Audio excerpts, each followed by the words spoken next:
రాష్ట్రాల్లో చాలా వరకు కూడా బీజేపీ ఆధిక్యంలో ఉంది. దీనికి సంబంధించి బీజేపీ కార్యాలయంలో సంబరాలు కూడా మొదలయ్యాయి. మనతో పాటు చేవెళ్ల ఎంపీ కొండా విశ్వేశ్వర్ రెడ్డి ఉన్నారు. సార్ చెప్పండి సార్, ఎలా చూస్తారు ఈ విజయాన్ని? మోదీ విజయంగా చూస్తారా, కార్యకర్తల విజయంగా చూస్తారా? అసలు దేని బేరీ చేసుకొని ప్రజలు బీజేపీకి కట్టం కట్టారు? ఎంతో మంది ఈ టీవీ మీద చూస్తున్నారు. కొంతమంది అంటే ఇది ఇండియా బంగ్లాదేశ్ యుద్ధం తీరా చూస్తున్నారు. ఈడ ఇండియా గెలుస్తుంది, ఆ రోహింగ్యాస్ ఓడిపోతుండ్రు, బంగ్లాదేశ్ ఓడిపోతుండ్రు. ఇది కేవలం బీజేపీ కార్యకర్తలే కాక యావత్ భారతదేశము ఈ గెలుపు సంబరాలు చేసుకుంటుంది. కానీ వెస్ట్ బెంగాల్లో మాత్రము చరిత్రలో ఎప్పుడు ఉండదు. బీజేపీ గెలుపును కాంగ్రెస్ వాళ్ళు మరి వామపక్షాలు కూడా సంబరాలు చేసుకుంటుంది బీజేపీ విజయాన్ని గురించి వెస్ట్ బెంగాల్లో. ఎందుకంటే ఆ ఉన్న టీఎంసీ వల్ల మర్డర్లు, రేప్ల రాజ్యం వచ్చింది, అభివృద్ధి అస్సలే లేదు. అందరూ రోహింగ్యాసు, బంగ్లాదేశీ ఓట్ బ్యాంక్ల వల్ల గెలుస్తుంది. ఇప్పుడు నిజంగానే భారతదేశం గెలవాలని మనం ముందుకు పోయిండ్రు. ఈసారి బీజేపీ గెలుస్తుంది, ఆ భయం కూడా తీసేసిండ్రు. సెక్యూరిటీ ఫోర్సెస్ పెట్టిండ్రు. ఇంతకుముందు ఆమె ఇక్కడున్న రీజనల్ పార్టీస్ కొన్ని పోలీస్ను వాళ్ళ ఇన్స్ట్రుమెంట్ తీర వాడుకుంటుంది. వెస్ట్ బెంగాల్లో కూడా మేము చూసినాము, పోలీస్ను ఆమె కార్యకర్తలు తీరుగా వాడుకున్నది.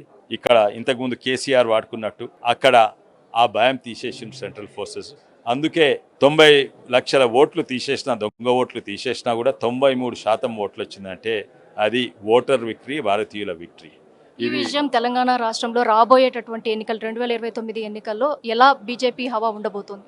తెలంగాణ రాష్ట్రం ఒక్కటే కాదండి, భారతదేశం మొత్తం కూడా ఆ ప్రభావం ఉన్నది. భారతదేశం మొత్తం కూడా సెలబ్రేట్ చేస్తుంది. అండ్ తెలంగాణ కూడా భారతదేశంలో ఒక భాగం.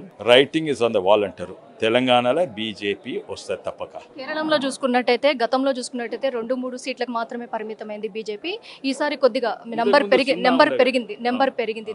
దీని మీద మీ అభిప్రాయం? ఇది ఇప్పుడు ఉదాహరణంగా వెస్ట్ బెంగాల్లో 3 ఉండే, 3 నుంచి 77 అయిండు, 77 నుంచి ఇప్పుడు 177 అవుతుంది. కేరళ కూడా అదే విధానంగా ఇంతకుముందు 0 ఉండే, ఇప్పుడు 3-4 వస్తాయి, నెక్స్ట్ 30 వస్తాయి, తర్వాత 90 వస్తాయి. ఎందుకంటే బీజేపీ దూరదృష్టితో ఆలోచిస్తుంది. కేవలం ఈ ఎలక్షన్ వల్లే కాదు, ఎలక్షన్ వరకే కాక అయితే తప్పనిసరిగా ఇక్కడ కూడా మా ప్రభుత్వం 5 ఏళ్ల తర్వాత 10 ఏళ్ల తర్వాత బీజేపీ ప్రభుత్వం వస్తాయి. ఇది మొదటి అడుగు.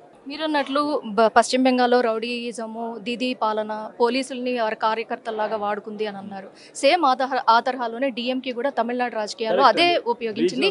బీజేపీ ఇక్కడ ఎందుకు హవా చూపించలేకపోయింది? ఇక్కడ తమిళనాడు రాష్ట్రం చాలా పెద్ద హవా చూపెట్టిందండి. ఎవరు కూడా ఊహించుకోలేదు.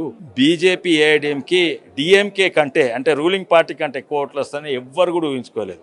ఒకరిద్దరు చెప్పింది ఏంటంటే టీవీకి ఎక్కువ వస్తాయి, కానీ ఎవరు కూడా ఒక్క అనలిస్ట్, మీరు చూస్తున్నారు కదా ఎన్ని ఛానల్స్ ఉన్నాయి, ఎన్ని పోల్స్టర్స్ ఉన్నారు, ఎందరు అనలిస్ట్ ఉన్నారు, వాళ్ళ ఎవ్వరు కూడా చెప్పలేదు ఏంటంటే ఏఐడిఎంకే బీజేపీకి డిఎంకే కంటే ఎక్కువ వస్తాయని. అక్కడ కూడా మా గెలుపు చాలా పెద్ద గెలుపు.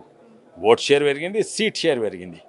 ఫైనల్లీ రాష్ట్ర ప్రజలకు, తెలంగాణ రాష్ట్ర ప్రజలకు, ఓవరాల్గా దేశ ప్రజలకు బీజేపీ తరఫున మీరు ఇచ్చే సందేశం? ఓ వర్గాని కొరకు, ఒక ప్రాంతానికి కొరకు లేదు, ఓ మతం కొరకు లేదు. భారతీయుల కొరకు పనిచేసే పార్టీ భారతీయ జనతా పార్టీ మాత్రమే. తక్కినే వాళ్ళ సొంత పార్టీలు, కులాలు, సొంత కుటుంబ పార్టీలు. కానీ బీజేపీ పార్టీ ఒకటే అందరికీ నమ్మకం. మేము చెప్పేది కాదు, ప్రజలకు కూడా నమ్మకం వచ్చింది. భారతీయ జనతా పార్టీ అంటే భారతీయుల కొరకు పుట్టిన పార్టీ భారతీయ జనతా పార్టీ. ఓవరాల్గా చూసుకోవచ్చు, భారతీయ జనతా పార్టీ కేవలం ప్రజల కోసమే, ప్రాంతీయ పార్టీలకి అలాగే కుటుంబ పాలనకి అంతమొందించడానికి ఏర్పడినటువంటి పార్టీ. ఈ పార్టీ ఖచ్చితంగా కూడా ప్రజలకు అండదండగా ఉంటుంది. ఖచ్చితంగా ఈసారి ఎన్నికలు, 5 రాష్ట్రాల ఎన్నికల్లో చూసుకున్నట్టయితే దక్షిణాది రాష్ట్రాల్లో చాలా వరకు కూడా బీజేపీ పార్టీ నెంబరింగ్ అయితే స్కోర్ చేసుకుంటూ పోతుంది అన్న కోణంలోనే చేవెళ్ల ఎంపీ కొండా విశ్వేశ్వర్ రెడ్డి మనతో మెగా9 టీవీతో పంచుకున్నటువంటి అంశాలను కూడా ఇక్కడ పేర్కొనవచ్చు. వీడియో జర్నలిస్ట్ నీరజ్తో ఉషా, మెగా9 టీవీ, హైదరాబాద్.